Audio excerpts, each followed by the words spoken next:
मुबारक हो मुबारक आ गया रमजान।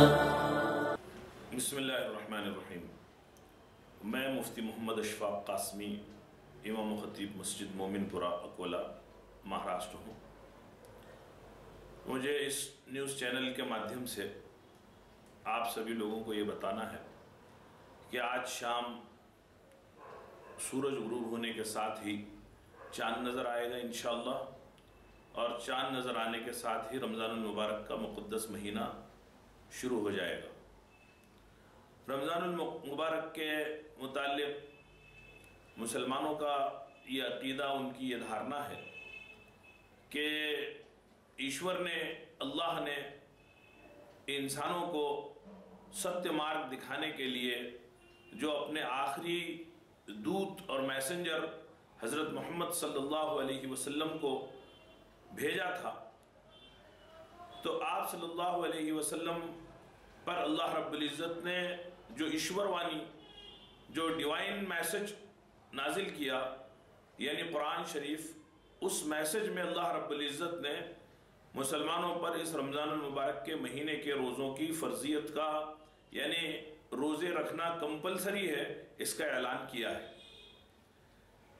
रमज़ानुल मुबारक का मकसद ये है कि मुसलमान सब मिलकर ज़्यादा से ज़्यादा अल्लाह की उपासना करें, उसकी पूजा करें, उसके सामने अपने सर को झुकाएं।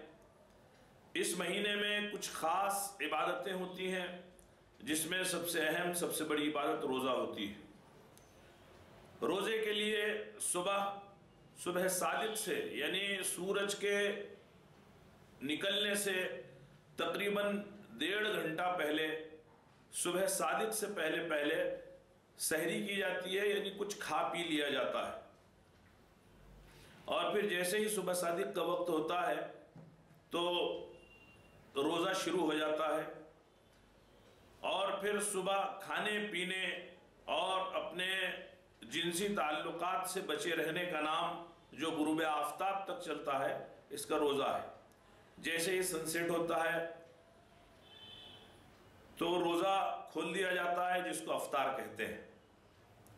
ये दरअसल इंसानों को और स्पेशली मुसलमानों के लिए एक ट्रेनिंग है कि तुमको अपने ईश्वर की बात को कैसे मानना चाहिए। ईश्वर जब कहे कि तुमको खाना है तो खा लो, ईश्वर जब कहे कि अब रुक जाना है तो रुक जाओ।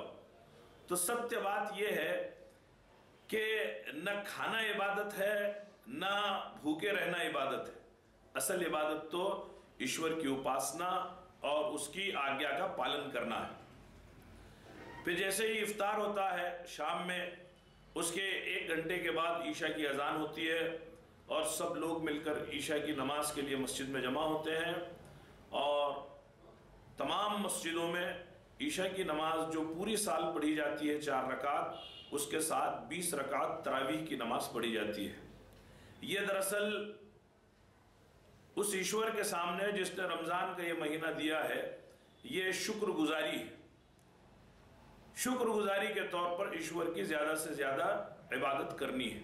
लिहाजा 20 रकात नमाज तमाम मुसलमान इमाम के पीछे अदा करते हैं, जिसमें कुरान शरीफ पढ़ा जाता है।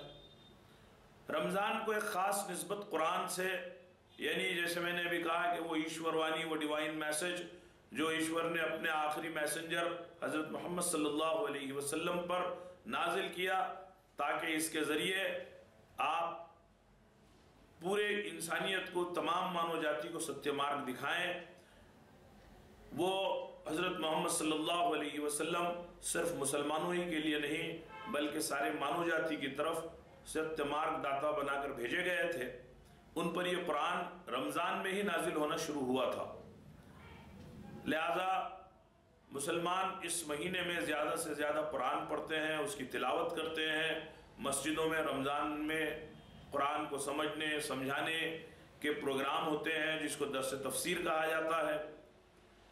ये कुरान के ताल्लुक़ से हमारा ये अक़ीदा है, हमारी ये धारणा है कि ये डिवाइन मैसेज है, ये खुदा की तरफ से नाजिल किया हुआ कलाम है, जो अब हमेशा हमेश के लिए सारी मानव जाति के लिए हिदायत नामा है, सत्य मार्ग दिखाने वाली किताब है। फिर इस रमज़ान के महीने को खैर ख्वाही का, गम खारी का महीना भी कहा जाता है। लिहाजा मुसलमान इस महीने में ज़कात अदा करते हैं।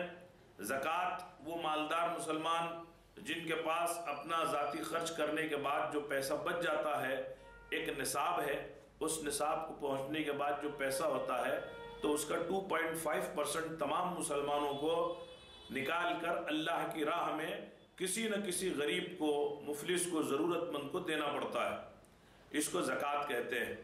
तो रमज़ान मुबारक में रोज़ा रखा जाता है, कुरान की तिलावत की जाती है, तरावीह पढ़ी जाती है, ज़कात अदा की जाती है। इसी तरह सदक़तुल फ़ित्र अदा किया जाता है। हर मुसलमान जिसके पास निसाब के बक़द्र माल है, यानी माल का एक पर्टिकुलर अमाउंट है, तो उसको अपने सदक़े के तौर पर पैसा निकाल कर गरीबों तक पहुँचाना पड़ता है। इसको सदक़तुल फ़ित्र भी कहते हैं। तो सदक़तुल फ़ित्र अदा किया जाता है। एतिकाफ़ इस महीने की इबादत है कि इस महीने के आखिरी 10 दिनों में मुसलमान मस्जिद के कोने में बैठ जाते हैं और एक तरीके से पूरी दुनिया से गया मुंह मोड़कर 10 दिन तक केवल ईश्वर की उपासना करते हैं, रोज़ा रखते हैं, अफ्तार सहरी भी होती है और वो 24 घंटे अल्लाह के लिए अपने आप को समर्पित कर देते हैं। इसको एतिकाफ़ कहा जाता है। इस तरह ये रमज़ान का महीना मुकम्मल होता है। फिर रमज़ान के बाद जो महीना आता है वो शव्वाल का महीना है।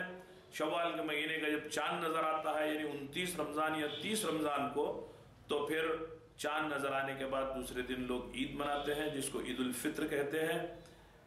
मैं रमज़ान की मुबारकबाद इस पूरी दुनिया को, पूरे देशवासियों को देता हूँ और दुआ करता हूँ कि रमज़ान के मौके से हमारे देश में अमन, शांति, चैन और सुख बरपा हो जाए। शुक्रिया। हो मुबारक हो